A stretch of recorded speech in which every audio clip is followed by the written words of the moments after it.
খবর শুনছেন দৈনিক সংবাদ চ্যানেল থেকে। আজ জানাবো পশ্চিমবঙ্গ দেশ এবং বিশ্বের বাছাই করা সমস্ত গুরুত্বপূর্ণ তাজা খবর। শুরুতেই জানিয়ে দেব সংবাদ শিরোনাম। জনগণ মনর সমমর্যাদায় বন্দে মাতরম। লোকসভাতেও পাশ ঐতিহাসিক বিল, অবমাননায় কড়া কারাদণ্ড। খড়গপুর আইআইটি চত্বরে ফের চরম আতঙ্ক। স্টাফ কোয়ার্টার থেকে তরুণ অধ্যাপকের মৃতদেহ উদ্ধার। দিখৌ নদীর জলের তোরে ভাসল আসামের গ্রাম। ঘরছাড়া শতাধিক পরিবার। রাজ্যে মৃতের সংখ্যা বেড়ে ৭৮। পাক সেনা ছাউনিতে আত্মঘাতী জঙ্গি হামলা, নিহত ১৫। টুলু মণ্ডলের বিয়াই বসিরহাটের বারিক ভাই। কয়েকশো কোটি উড়িয়ে ছেলে মেয়ের বিয়ে। এই আত্মীয়কে আপনি চেনেন?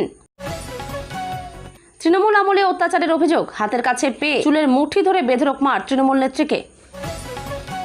প্রশ্ন ফাঁসে মিছিল, পাল্টা মিছিল। গ্রেফতারের চেষ্টা ঐশী ঘোষকে। মার্কস ও লেনিনের পোস্টার পোড়ালো বিজেপি। নির্ভয়ে দায়িত্ব পালন করুন, সব দায়িত্ব আমার। প্যালেট গান বিতর্কের মাঝেই বাহিনীকে বার্তা সিআরপিএফ প্রধানের। শুভেন্দু মডেলেই বাজিমাত অভিষেকের, মিলল রক্ষাকবচ। কলকাতা হাইকোর্টে বড় ধাক্কা রাজ্যের। ন্যূনতম টাকা না থাকায় ৭,০০০ কোটি জরিমানা আদায়। ব্যাংকের কোন অ্যাকাউন্টে কত টাকা রাখতে হয় জানেন তো? আপনি যাতে অন্নপূর্ণা যোজনার টাকা পান, তার জন্য বাড়ি বাড়ি যাবে এরা। আরজিকর কাণ্ডে তদন্ত থেকে সরানো হলো সীমা পাহুজাকে। অভয়ের মা বাবার আর্জির ভিত্তিতে বড় রদবদল। নিট প্রতিবাদে পুলিশি অত্যাচার নিয়ে সরব রাহুল। সুপ্রিম কোর্টের নজরদারিতে তদন্তের দাবি। স্বাস্থ্যসাথী কার্ড উপভোক্তাদের জন্য সুখবর। রাজ্যে চালু হলো নতুন স্বাস্থ্য বীমা যোজনা। নোংরা হাতে খাবার পরিবেশন, রেগে এক কোপে বৌদির ধর্মুন্ডু আলাদা করল দেওর। পার্সোনাল লোন নিয়ে আর ইএমআই শোধ না করলে কি পুলিশ গ্রেপ্তার করতে পারে? ২ মাসে তদন্ত, ৩ মাসে বিচার। রাজ্যসভায় পেশ প্রশ্নপত্র ফাঁস রোধে সংশোধনী বিল। ধর্ষণ খুনের ঘটনাকে আত্মহত্যা দেখানোর অভিযোগ। সুবিচারের আশায় শুভেন্দুর দরবারে নিয়ে যেতে তার মা। যাদবপুরের বিজেপি বিধায়কের বিরুদ্ধে দখলদারির অভিযোগ। জনতার দরবারে নালিশ শুনে তদন্তের আশ্বাস দিলেন শুভেন্দু। অন্নপূর্ণা ভান্ডারের ৩,০০০ টাকা কি পাবেন? তৃতীয় কিস্তির ছাড়ার আগেই বাতিল হতে পারে অ্যাকাউন্ট, জানুন বিরাট আপডেট। প্রথম শ্রেণী থেকেই আমূল পরিবর্তন সিলেবাসে, বড় ঘোষণা শিক্ষামন্ত্রীর। আদালতের নির্দেশে বিরাট স্বস্তি। দীর্ঘ ৪৯ দিন পর জামিন মঞ্জুর রাজ্যের দাপুটে প্রাক্তন মন্ত্রীর।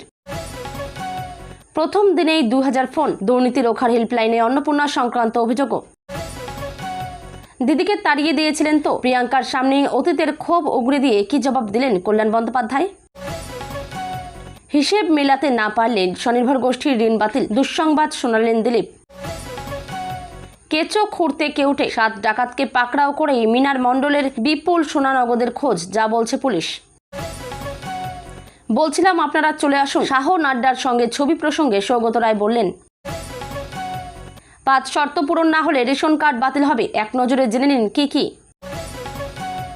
রীতিমতো পুষ্পা রিটার্নস। টমেটোর ক্যারেট সরাতেই তাজ্জব আউশগ্রাম। ১১৪ নম্বর জাতীয় সড়কে কিভাবে ফাঁস হলো ছক। ১ আগস্ট থেকে শুরু লক্ষ্মীর যোজনা। মহিলাদের ব্যাংক অ্যাকাউন্টে ঢুকবে প্রতি মাসে ২,৫০০ টাকা। হুমায়ুনের দেওয়া ১.৫ কোটির চেক বাউন্স। মোহামেডান সভাপতির আশ্বাস, ১০ই আগস্টের মধ্যে মিটবে সমস্যা। ক্লাব কর্তাদের সঙ্গে দ্বন্দ্ব প্রকাশ্যে। দিল্লিতে পড়ুয়াদের বিরুদ্ধে আর কোনো আইনি পদক্ষেপ নয়, জানালো পুলিশ। ইউক্রেনের পাশাপাশি পূর্ব ইউরোপের আরও এক দেশে আছড়ে পড়ল রুশ ক্ষেপণাস্ত্র। পরিকল্পিত হামলা পুতিনের। সেকুলার মন নিয়ে বিজেপির সঙ্গে থাকতে পারছেন না, এনসিপিআই থেকে যোগাযোগ করা হচ্ছে, দাবি কালীঘাট তৃণমূলের। এতক্ষণ শুনছিলেন সংবাদ শিরোনাম, এখন আসছি বিস্তারিত খবরে। জাতীয় সম্মান অবমাননা প্রতিরোধ বিল ২০২৬ সংসদের ২ কক্ষেই পাশ হয়ে গেল। বুধবার রাজ্যসভার অনুমোদনের পর বৃহস্পতিবার লোকসভাতেও বিলটি পাশ হয়েছে। নতুন সংশোধনের ফলে রবীন্দ্রনাথ ঠাকুর রচিত জাতীয় সঙ্গীত জনগণ মন এর সমান মর্যাদা পেতে চলেছে। বঙ্কিমচন্দ্র চট্টোপাধ্যায় রচিত জাতীয় গান বন্দে মাতরম বিলে জাতীয় সঙ্গীত ও জাতীয় গানের অবমাননার বিরুদ্ধে কঠোর শাস্তির বিধান রাখা হয়েছে। কোনো ব্যক্তি ইচ্ছাকৃতভাবে এই ২ জাতীয় সম্মানের অসম্মান করলে তার বিরুদ্ধে ফৌজদারি ব্যবস্থা নেওয়া হতে পারে। অপরাধের গুরুত্ব অনুযায়ী জরিমানার পাশাপাশি কারাদণ্ডের ব্যবস্থাও রাখা হয়েছে সংশোধনী বিলে। সরকারের দাবি, জাতীয় সঙ্গীতের মতোই বন্দে মাতরমের সাংবিধানিক ও সাংস্কৃতিক মর্যাদা সুরক্ষিত করাই এই আইনের প্রধান লক্ষ্য। সংসদের ২ কক্ষে পাশ হওয়ার পর এখন রাষ্ট্রপতির অনুমোদনের অপেক্ষায় রয়েছে বিলটি। রাষ্ট্রপতির সম্মতি মিললেই সংশোধিত আইন কার্যকর হবে। মাত্র 3 মাসের ব্যবধান, ফের এক মর্মান্তিক মৃত্যুর ঘটনা ঘটল খড়গপুর আইআইটি চত্বরে। তবে এবার কোনো ছাত্র নন, আইআইটির স্টাফ কোয়ার্টার থেকে এক তরুণ অধ্যাপকের ঝুলন্ত মৃতদেহ উদ্ধার করল পুলিশ। বুধবার খড়গপুর টাউন থানার অধীন হিজলি ফাঁড়ির পুলিশ ক্যাম্পাসের কর্মী আবাসন থেকে ওই মরদেহ উদ্ধার করে দ্রুত খড়গপুর আইআইটির বিসি রায় হাসপাতালে নিয়ে যায়। সেখানে চিকিৎসকরা তাকে মৃত বলে ঘোষণা করেন। মর্মান্তিক পরিণতি ও পরিচয় পুলিশ ও স্থানীয় সূত্রে জানা গিয়েছে, মৃত ওই শিক্ষাবিদের নাম দীপক রেড্ডি, বয়স 25। তিনি আইআইটির ইলেকট্রিক্যাল ইঞ্জিনিয়ারিং বিভাগের অধ্যাপক ছিলেন। তার পৈতৃক নিবাস হায়দ্রাবাদে।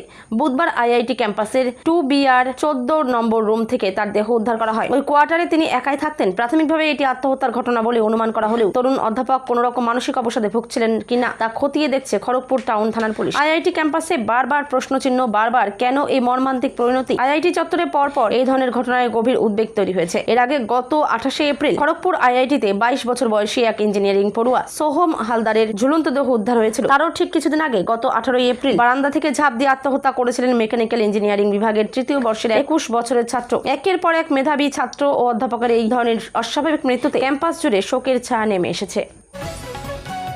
আসামের শিবসাগর জেলার নাজিরা বিধানসভা কেন্দ্রের কমল ছাপড়ি গ্রামে নেমে এসেছে এক চরম প্রাকৃতিক বিপর্যয়। নাগাল্যান্ডের দিক থেকে নেমে আসা দৌখি নদীর জল হঠাৎ হু হু করে বেড়ে যাওয়ায় গোটা গ্রাম প্লাবিত হয়েছে। এর ফলে নিঃস্ব হয়ে পড়েছেন এলাকার শতাধিক পরিবার। বর্তমানে চরম সংকটের মধ্যে দিন কাটাচ্ছেন স্থানীয় গ্রামবাসীরা। ঠিক কি ঘটেছিল কমল ছাপড়ি গ্রামে? হঠাৎ জলের আক্রমণ। গত 19 জুলাই দুপুরে 3টে নাগাদ হঠাৎ করে গ্রামে নদীর জল ঢুকতে শুরু করে। জল এত দ্রুত বৃদ্ধি পায় যে মানুষ নিজেদের বা প্রয়োজনীয় জিনিসপত্র বাঁচানোর ন্যূনতম সুযোগটুকুও পাননি। জীবন বাঁচাতে শেষমেশ নিরাপদ আশ্রয়ের খোঁজে পালাতে বাধ্য হন গ্রামবাসীরা। ক্ষয়ক্ষতির পরিমাণ, স্থানীয় সূত্রে জানা গিয়েছে, কমল ছাপড়ি গ্রামে প্রায় 150টি পরিবার বসবাস করে, যার মধ্যে 100-র বেশি পরিবারের বাড়িঘর সম্পূর্ণ নষ্ট হয়ে গেছে। অনেক বাড়ির ছাদ পর্যন্ত জলের নিচে চলে গিয়েছে। জল নেমে যাওয়ার পর বর্তমানে ঘরের ভেতরে জমেছে কাদার পুরো আস্তরণ। এছাড়াও নদীর পাড় ভাঙনের ফলে বিপুল পরিমাণ চাষের জমি ভেসে গেছে, যা এখানকার মানুষের জীবিকাকে মারাত্মক সংকটে ফেলেছে। স্বাস্থ্য সংকট ও সাহায্যের আকুল আবেদন। আপাতত ঘর ছাড়া ও সর্বস্বহারা পরিবারগুলির বাধ্য হয়ে উঁচু কোনো স্থানে অস্থায়ী তাঁবু খাটিয়ে বা খোলা আকাশের নিচে আশ্রয় নিয়েছেন, কিন্তু সেখানেও নিত্য প্রয়োজনীয় সামগ্রীর তীব্র অভাব রয়েছে। মরা গবাদি পশু এবং পচে যাওয়া নোংরা জলের দুর্গন্ধে চারপাশের পরিবেশ বিষাক্ত হয়ে উঠেছে। অস্বাস্থ্যকর ও নোংরা পরিবেশের কারণে অনেকেই গুরুতর অসুস্থ হয়ে পড়ছেন, যাদের অবিলম্বে চিকিৎসার প্রয়োজন। এই বিপদের দিনে রাজ্য সরকার, বিভিন্ন স্বেচ্ছাসেবী সংগঠন এবং সাধারণ মানুষের কাছে ত্রাণের জন্য আর্তি জানিয়েছেন বন্যা দুর্গতরা। তাদের অবিলম্বে ত্রিপল, শুকনো খাবার, বিশুদ্ধ পানীয় জল, জামাকাপড়, জীবন রক্ষাকারী ওষুধ এবং দীর্ঘমেয়াদী পুনর্বাসনের পরিকল্পনা প্রয়োজন। গোটা আসামের বর্তমান বন্যা পরিস্থিতি শুধু শিবসাগর একা নয়, গোটা আসাম জুড়েই বন্যা কবলিত এলাকার চিত্র অত্যন্ত ভয়াবহ। শেষ পাওয়া খবর অনুযায়ী রাজ্য জুড়ে বন্যায় মৃতের সংখ্যা বেড়ে দাঁড়িয়েছে 78 জনে। পাকিস্তানের খাইবার পাখতুনখোয়া সেনা ছাউনিতে জঙ্গি হামলা, নিহত হয়েছেন অন্তত 7 জন পুলিশকর্মী। পাল্টা অভিযানে মৃত্যু হয়েছে 8 জন হামলাকারীরও। ঘটনায় গুরুতর জখম হয়েছেন আরও 22 জন পুলিশকর্মী। হামলার পর গোটা এলাকায় কড়া নিরাপত্তা জারি করে তল্লাশি শুরু করেছে নিরাপত্তা বাহিনী।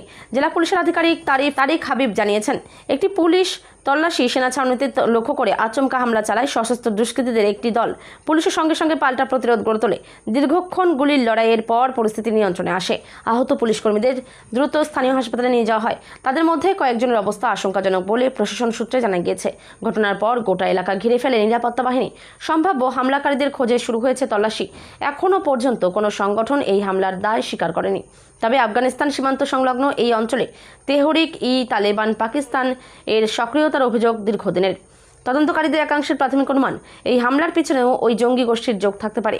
এর কয়েকদিন আগেই খাইবার পাখতুনখোয়া ট্যাঙ্ক জেলায় একটি নিরাপত্তা সেনা ছাউনিতে বিস্ফোরক বোঝাই গাড়ি নিয়ে হামলা হয়েছিল। সেই ঘটনায় 16 জনের মৃত্যু হয়। পরে নিরাপত্তা বাহিনীর অভিযানে 12 জন সশস্ত্র হামলাকারী নিহত হয় বলে পাকিস্তানের প্রশাসন জানিয়েছিল। সাম্প্রতিক সময়ে পাকিস্তানে জঙ্গি হামলার সংখ্যা বেড়েছে। ইসলামাবাদের অভিযোগ, আফগানিস্তানের ভূখণ্ড ব্যবহার করে টিটিপি হামলার পরিকল্পনা করছে, যদিও আফগানিস্তানের তালেবান সরকার সেই অভিযোগ বারবার খারিজ করেছে। এই ইস্যুকে কেন্দ্র করে দুই দেশের সীমান্তে উত্তেজনা ক্রমশ বৃদ্ধি পাচ্ছে। কোথাকার জল কোথায় গড়ায়, সবটাই যেন দুর্নীতির বিশাল একটা নেটওয়ার্কের ছোট ছোট অংশ। এই যেমন বীরভূম পাথর ব্যবসায়ী টুলু মণ্ডল ঘনিষ্ঠ মিনার মণ্ডলের বাড়ি থেকে কোটি কোটি টাকা এবং সোনা উদ্ধারের পরই একে একে সামনে আসছে বিভিন্ন সব কানেকশন। এবারের কানেকশনটা যেমন বীরভূমের সঙ্গে উত্তর 24 পরগনার যোগসূত্র দুর্নীতি, বেআইনি ব্যবসা এবং তৃণমূল ঘনিষ্ঠতা। কেন্দ্রে দুটো নাম, টুলু মণ্ডল এবং বারিক বিশ্বাস। এই বারিক বিশ্বাসকে মনে আছে? দুর্নীতি অভিযোগের তালিকায় থাকা একসময়ের পরিচিত নাম। উত্তর 24 পরগনার বসিরহাটের সংগ্রামপুরে বাড়ি। গরিব ঘরের ছেলে, প্রথম জীবনে কর্মসূত্রে ট্রাকের সহকারী চালক হিসেবে কাজ করেন। তারপর ট্রাকের চালক এলাকায় কান পাতলে শোনা যায়। যে সময় তিনি ট্রাক চালাতেন সেই সময় বসিরহাট স্বরূপনগর সহ বিভিন্ন সীমান্ত দিয়ে গরু পাচার হতো। সেই সময় বসিরহাটের স্বরূপনগর থেকে শুরু করে ভারত বাংলাদেশ সীমান্তবর্তী এলাকা ছিল গরু পাচারের করিডর। অভিযোগ, এই গরু পাচার চক্রের সঙ্গে জড়িয়ে পড়েছিলেন এই আব্দুল বারিক বিশ্বাস। সে গরু পাচারকারীর যেসব মাথা ছিল সে সময় তাদের সঙ্গে বারিক বিশ্বাসের সুসম্পর্ক তৈরি হয় স্থানীয়দের দাবি। এরপরই বারিক বিশ্বাস গরু পাচার এবং সোনা পাচারের ডন হয়ে ওঠেন। শুধু উত্তর 24 পরগনা নয়, রাজ্যের বিভিন্ন প্রান্ত দিয়ে গরু, সোনা সহ বিভিন্ন জিনিস পারাপারে তার যোগ সামনে আসে। কয়েক বছরের মধ্যে বারিক বিশ্বাস হয়ে ওঠে বসিরহাটের বারিক ভাই। জলপাইগুড়িতে তৃণমূল পরিচালিত জেলা পরিষদের শিক্ষা কর্মাধ্যক্ষ তৃণমূল নেত্রীকে ঘিরে বিক্ষোভ। চুলের মুঠি ধরে বেধড়ক মারধর করা হয় তাকে।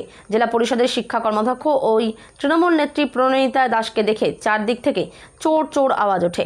জলপাইগুড়ি সদরের তৃণমূল নেতা কৃষ্ণ দাসের মেয়ে হলেন এই প্রণয়িতা দাস। তিনি জলপাইগুড়ির তৃণমূল পরিচালিত জেলা পরিষদের শিক্ষা কর্মাধ্যক্ষ। তৃণমূল আমলে বিজেপি কর্মীদের উপর অত্যাচার করেছিলেন তিনি। ওই নেত্রী প্রণয়িতা দাসের বিরুদ্ধে অভিযোগ এমনই, আর সেই কারণেই তার চুলের মুঠি ধরে বেধড়ক মারধর করা হয় তাকে। পুলিশরা ঘিরে থাকার পরও এই আক্রমণের হাত থেকে বাঁচাতে পারেননি। 30 মে সোনারপুরে যাওয়ার সময় জনরোষের শিকার হন অভিষেক বন্দ্যোপাধ্যায়। সেদিন এক মৃত তৃণমূল কর্মীর বাড়িতে যাচ্ছিলেন অভিষেক বন্দ্যোপাধ্যায়। দলের এক কর্মীর বাইকে চড়ে তিনি যাচ্ছিলেন ওই কর্মীর বাড়িতে। তিনি যখন আসছিলেন তখন তাকে কামালগাজী মোড়ের কাছে কালো পতাকা দেখানো হয়, এমনকি চোর স্লোগানও দেওয়া হয় বলে অভিযোগ।